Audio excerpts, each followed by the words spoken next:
kematian Farid masih misterius. Kondisi di rumah sakit saat ini sudah tertangani ketika aku datang. Bahkan, bekas-bekas darah yang tersisa sedang diolah tempat kejadian perkara oleh polisi. Sedangkan aku tertunduk lemas bersama dengan para sopir yang hadir. Kami tidak berbicara sama sekali saking terkejutnya mendengar kematian Farid dengan sangat mengenaskan juga secara mendadak. Penyebab kematian masih sedang diselidiki. Sebab, CCTV di depan rumah sakit tidak menangkap adanya indikasi-indikasi yang mencurigakan karena memang sangat sepi sekali saat itu. Aku bingung dan gak menyangka kejadian seperti ini bisa terjadi. Ucap Wawan salah satu rekan kami. Ini pembunuhan berencana atau bagaimana? Kenapa sempurna sekali kejadiannya? Yang lain ikut berbicara, sedangkan aku hanya diam mendengarkan. Aku yang terakhir bersama dengan Farid. Sebelumnya, aku disuruh pergi ke kamar mayat untuk memeriksa karena kan kami akan mengantar jenazah tadi malam. Tiba-tiba saja ketika aku kembali, Farid kepalanya sudah terpenggal di pangkuannya sendiri. DGH. Bulu kuduku langsung merinding mendengar penuturannya. Lebih gilanya lagi aku sendiri yang memeriksa potongan kepalanya. Kalian tahu, potongannya sangat presisi sekali. Itu berarti Farid meninggal karena sekali tebasan saja. Aku yang mendengarnya bergidik ngeri dan refleks langsung berdiri ingin memeriksa langsung bagaimana kondisi jenazahnya. Mau kemana, Ziz? Saya mau melihat langsung bagaimana mayat Farid. Tidak bisa sekarang. Mayatnya sedang diperiksa oleh polisi. Aku tidak memperdulikan perkataannya, lantas tetap pergi ke ruangan mayat. Sebetulnya aku takut dan panik, tetapi aku merasa kematian Farid sangat mencurigakan dan janggal. Itu sebabnya aku harus memeriksanya sendiri. Sesampainya di kamar mayat, aku melihat banyak sekali orang dan beberapa polisi. Juga ada Pak Hendra dan rekan lainnya yang kukenal. Aku lantas mendekati mereka untuk mengetahui sesuatu informasi mengenai peristiwa yang menimpa Farid. Nah, kamu sini, Ziz. Pak Hendra yang melihatku langsung memanggil. Aku lantas menghampirinya karena memang inilah maksud kedatanganku ke tempat ini. Iya, Pak. Ada apa ya? Kamu nanti gantikan tugas Farid. Antarkan jenazah yang malam kalian bawa. Ajak si Wawan untuk pengantaran sehabis subuh nanti. Ujarnya kepadaku. Sial. Bukannya memberikan informasi dia malah memberikanku tugas pengantaran. Apakah di pikirannya itu hanya pekerjaan dan pekerjaan saja? Baik, Pak. Saya akan mengantar nanti sehabis subuh. Lalu bagaimana hasil pemeriksaan Farid? Tanyaku kepadanya. Sabar. Belum keluar sepenuhnya. Andaikan keluar pun saya tidak tahu akan diberitahu atau tidaknya. Yang mempunyai wewenang masalah ini ya Pak Direktur dan juga keluarga Faridnya sendiri. Ya sudah, saya kembali ke ruangan dulu ya. Ujarnya sambil berlalu meninggalkan kami. Jujur saja, aku dan Farid sama sekali tidak mempunyai hubungan yang akrab layaknya sahabat. Kita lebih ke arah rekan kerja saja. Toh aku dan Farid masih terhitung anak baru di sini. Jadi, minim sekali ada pembicaraan pribadi antara kami. Selepas kepergian Pak Hendra, aku masuk ke dalam kamar mayat yang sedikit ramai dan juga ada pihak kepolisian yang masih mengidentifikasi Farid. Nampaknya, pihak keluarga Farid belum datang ke sini untuk melihat Farid. Aku tidak bisa membayangkan bagaimana reaksi keluarganya nanti ketika melihat anaknya mati terpenggal dan penyebabnya belum diketahui sampai sekarang. Dari jauh. Aku melihat seorang wanita yang sedang menenteng sesuatu seperti sebuah kepala. Dia berjalan sambil mengelus-ngelus kepala tersebut di samping pihak kepolisian. Sebagai seorang Anehnya, aktris dan penyanyi, orang-orang tidak menyadari schedule yang keberadaan cukup wanita padat, tersebut. Seringkali aktivitasku Setelah aku banyak menelisik, dilakukan di luar ruangan. dia lantas menoleh ke arahku dengan Otomatis senyum yang sering manis terpapar sekali. sinar matahari, Hah? kulit jadi Aku belam, lantas meninggalkan kusam, kamar mayat dan dengan berminyak. sangat ketakutan ketika melihat Apalagi, kepala yang sedang tipe kulitku dibawanya termasuk adalah sensitif. kepala dari Farid. Nggak mudah buat Benar-benar aku gila. dapetin skincare yang Kenapa benar-benar wanita tepat yang buat ada di kulit. dalam mimpiku bisa ada di situ? Sampai Welly akhirnya, adalah Juga, manusia yang paling kenapa perhatian kepala seorang Farid bisa bujang. ia pegang Skincare lantas lokal tidak ada dengan yang terapi mengetahuinya, padahal di situ terdapat banyak halal orang. dengan harga yang Apa affordable. mimpi yang kualami itu nyata? Beda soal rambut, Tetapi, bisa kalau berjam-jam. benar ini menyangkut Bahkan keluarga seharian. kalian, Beda apa sama ajukan hubungannya limit dengan di Farid? akun Karena aku. kecantikan Allahu Akbar, Allahu Akbar. 3 langkah, bisa Yuk, langsung orang kredit barang Asia impian baru kamu di besar Aku yang Laku. berada tidak Pertama, jauh dari rumah kamu harus saya. download dan registrasi Ketika akun di Aku mendengarnya, Laku. aku merasa terpanggil. Karena itu juga aku langsung menuju ke masjid untuk menelpon situasi serta ragaku yang akhir-akhir ini bergejolak tak menentu. Mungkin, Rentetan kejadian yang kualami juga ulah dari diri yang jauh dari Tuhan lantas, karenanya aku mudah sekali mendapatkan gangguan. Dalam perjalanan menuju masjid, aku masih memikirkan hubungan antara mimpi dan kenyataan yang terjadi. Sewaktu mimpi, aku dengan jelas melihat wanita cantik itu mengayunkan pedang ke arah leher Farid. Dan tak lama, aku terbangun mendapatkan informasi kematian Farid yang misterius dengan kepalanya terpenggal. Mungkinkah mimpi yang kulihat itu adalah kenyataan asli? Tetapi hubungannya apa dengan aku bermimpi seperti itu? Sebelum aku ke Solo, tidak pernah sama sekali bermimpi seperti ini sebelumnya. Wah, sepertinya lagi memikirkan banyak masalah ya, nak. Seseorang menyadarkanku dari lamunan. Perawakannya gagah dan tinggi serta putih bersih. Mungkin dia warga sekitar yang ingin pergi ke masjid juga. Jangan melamun sambil berjalan. Nanti fokusmu hilang. Ujarnya lagi dan kini mendekat di sampingku. Iya, Pak. Makasih sudah mengingatkan. Emang sekarang lagi banyak pikiran saja, hehe. Jawabku tersenyum. Manusia sekarang itu aneh, Mas. Loh, aneh kenapa memangnya, Pak? Tanyaku penasaran kenapa dia menganggap manusia itu aneh. Coba bayangkan. Gusti Allah itu kan maha segalanya. Kenapa manusia malah seakan lupa akan hal itu? Logikanya adalah, kalau kita susah, banyak masalah baru ingat Gusti Allah. Padahal, kita kan tahu keagungannya. DGH. Perkataannya seperti menampar jiwa dan ragaku. Dia benar. Aku datang ketika hanya butuh pertolongan saja. Sedangkan ketika sudah selesai, aku lantas melupakannya begitu saja. Manusia kotor dan tidak tahu terima kasih dan sangat layak disemakan kepada diriku. Tenang. Manusia memang tempatnya salah. Jeti, Gusti Allah menyukai orang suka bertaubat dan berproses. Jangan lupa juga, jangan sekali-kali menyekutukannya dengan yang lain. Ucapnya dengan tersenyum lagi. Menyekutukan? Apa orang ini baru saja menyinggung hal yang belum lama ini aku alami? Atau hanya kebetulan saja? Memang menyekutukan itu separah apa, Pak? Itu sangat parah, nak. Tidak lagi tempat yang layak untuk orang yang menyekutukan Gusti Allah.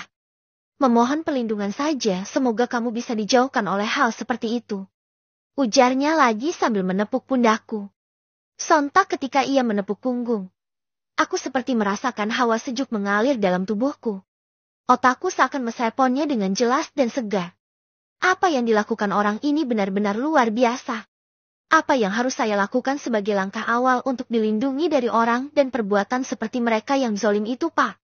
Haha. Kamu rajin ibadah saja dulu ya. Baca surah Al-Mulk banyakin. Semoga setelahnya kita bertemu kembali. Saya jalan duluan ya. Oh iya, Pak, silahkan. Ujarku membiarkannya pergi. Orang tadi itu penuturannya sangat lembut dan sejuk. Ingin sekali aku berada di sampingnya dan mendengarkan petuah-petuah dari mulutnya. Tetapi, kalau dia ingin ke masjid, kenapa kita tidak bareng saja ya? Ketika aku menoleh ke arah depan, dia sudah tidak ada. Cepat sekali dia berjalan, padahal baru saja pamitan untuk jalan terlebih dahulu. Tetapi mungkin saja dia berjalan sangat cepat untuk sholat di barisan depan yakan. Sudah jarang sekali orang seperti dia yang berebut di syaf terdepan. Bodoh, seharusnya aku menyakan namanya tadi. Semoga saja aku bisa bertemu ketika memasuki masjid. Ujarku setelah sampai di masjid. Setelah masuk, aku lantas mengambil air wudhu terlebih dahulu. Basuhan air yang segar membuat pikiranku semakin cerah dan jernih. Air wudhu memang seperti obat penyembuh pikiran yang sedang kotor dan gelap. Kemana orang yang tadi bertemu denganku di jalan? Dia bilang ingin ke masjid, tetapi dia tidak berada di sini. Ucapku sambil menoleh kanan dan kiri mencoba mencari keberadaannya. Sholat subuh pun usai. Aku lantas mundur mencari tempat untuk membaca surah Al-Mulk yang disarankan olehnya tadi. Rencananya aku akan membaca surah tersebut sebanyak 3.000 kali sehabis sholat. Soal membaca, aku sedikit mahir jadi tidak memerlukan waktu yang banyak. Selesai membaca dan berdoa aku lantas segera kembali ke rumah sakit karena ada pekerjaan pengantaran jenazah yang ditunjukkan kepadaku. Sepertinya misteri kematian dari Farid belum akan keluar hari ini. Andaikan keluar pun, aku yakin akan langsung ditutupi oleh pihak rumah sakit. Kasihan Farid, mati dengan misteri yang sulit dipecahkan. Wan, ayo ikut antar jenazah. Pak Hendra suruh ngajak kamu katanya. Ucapku ketika kembali ke tongkrongan. Oke, kamu ambil berkasnya ke Pak Hendra, sementara aku langsung mengurus jenazah dan mobilnya. Ucap Wawan sambil pergi menuju kamar mayat. Dia tanggap dan cakap sekali, bahkan dia tidak mengeluh dan bertele-tele. Sepertinya Wawan merupakan teman yang cukup baik untuk mendekati. Kamu jadi direpotkan terus sih sama Pak Hendra. Ujar salah satu senior menyapaku. Iya, padahal gajinya sama aja nggak nambah. Tapi langsung ke Aziz terus. Kasihan kamu. Apalagi kemarin ada pengataran ke Solo sendirian. Ucap mereka yang merasa aku selalu direpotkan dengan tugas dari atasan. Sebetulnya aku ingin membalas perkataan mereka. Harusnya mereka senang karena lebih banyak waktu santai ketika aku ditugaskan. Nggak apa-apa, Pak. Mungkin atasan ingin saya mempunyai banyak pengalaman seperti kalian. Ya sudah, saya pamit duluan, Pak. Iya, Sis, kami juga nanti ada tugas di pagi hari. Aku pun langsung menuju ke ruangan Pak Hendra untuk mengambil dokumen yang diperlukan sementara Wawan. Dia mengurus jenazah yang akan dibawa. Tok, tok, tok. Masuk. Aku segera masuk dan langsung menuju ke ruangan Pak Hendra. Ketika sampai, aku sekilas melirik ke meja Pak Jono yang masih kosong, tanda dia sama sekali belum masuk kembali. Itu pula yang membuat Pak Hendra murung dan memasang wajah letih sebab semua tugas dibebankan kepadanya. Ini dokumen yang diperlukan untuk jenazahnya. Kamu langsung saja antar. Pihak keluarga juga sudah mengutus utusan untuk pengantaran tersebut. Aku mengangguk mendengar penuturannya sambil menerima dokumen jenazah yang diserahkannya kepadaku. Kenapa belum pergi? Ucapnya ketika melihat aku masih duduk di depannya. Bapak sepertinya harus menambah staf baru biar gak stres akibat pekerjaan. Ucapku memberikan saran kepadanya. Hahaha, saya terlihat begitu ya. Saranmu itu sudah dipertimbangkan sama para direktur ZIS. Oh iya, sekalian saja saya ngomong sekarang. Apa tuh, Pak? Setelah ini saya ada pengantaran kembali.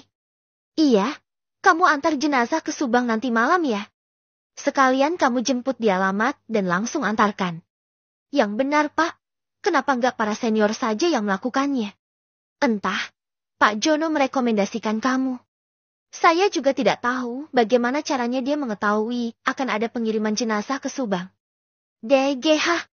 Pak Jono masih bisa berkomunikasi. Sial. Pengiriman ini pasti memang rencana darinya untuk menjadikanku tumbal keluarga Siswoyo di Solo sana. Kupikir setelah di Jakarta semuanya sudah berakhir.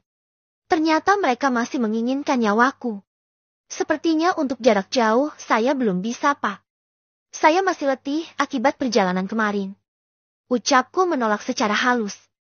Itu sebabnya kamu akan ditemani oleh Wawan agar kalian gantian menyetir. Ternyata Pak Jono sudah memikirkan aku akan menolak dengan alasan keletihan. Itu sebabnya dia sudah menyiapkan teman untuk menemaniku ke Subang. Kenapa tidak sekarang saja, Pak? Malam hari kan sangat berisiko untuk pengantaran. Seharusnya memang iya. Tapi kondisi jenazah masih dalam tahap penyelidikan sebab kematian tidak wajar dini hari tadi. Begitu hasil pemeriksaan kepolisian selesai dan jenazah sudah diawetkan agar tidak menimbulkan bau, baru diserahkan ke kita untuk pengiriman. Jelasnya lagi, mereka memang licik. Nyawa seseorang menjadi mainan untuk memuluskan rencana mereka demi keuntungan pemujaan yang sesat. Manusia laknat macam mereka seharusnya dilenyapkan saja dari bumi ini. Baiklah, saya kira kamu sepakat. Cepat antarkan jenazah itu sekarang. Saya tidak akan ada di kantor sampai sore nanti. Semuanya sudah saya serahkan kepada staf mengenai penugasan lainnya. Aku pasrah dan menerima tugas darinya. Semoga saja nanti tidak sampai memakan korban bahkan sampai aku kehilangan nyawa. Jeratan Siswoyo ini mengerikan. Aku sedikit mencurigai kematian Farid memang disengaja oleh mereka. Lama banget sih. Pihak keluarga sudah menungguku.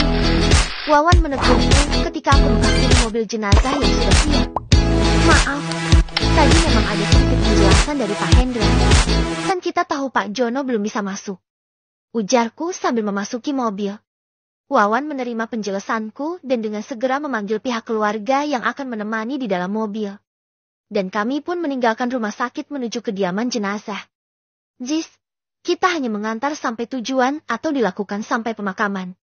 Wawan bertanya mengenai prosedur dari jenazah yang kami bawa. Coba kamu baca saja prosedurnya, Wan. Aku lantas memberikan berkas kepada Wawan agar dia membacanya. Sepertinya sampai pemakaman Mas, ujar salah satu dari keluarga yang ikut bersama kami. Iya Pak, saya tahu. Maafkan teman saya jika menyinggung. Makanya tadi saya suruh baca prosedurnya, jawabku. Wawan yang mendengarnya lantas memasang wajah yang malu-malu karena kesalahannya. Seorang sopir jenazah memang mempunyai etika.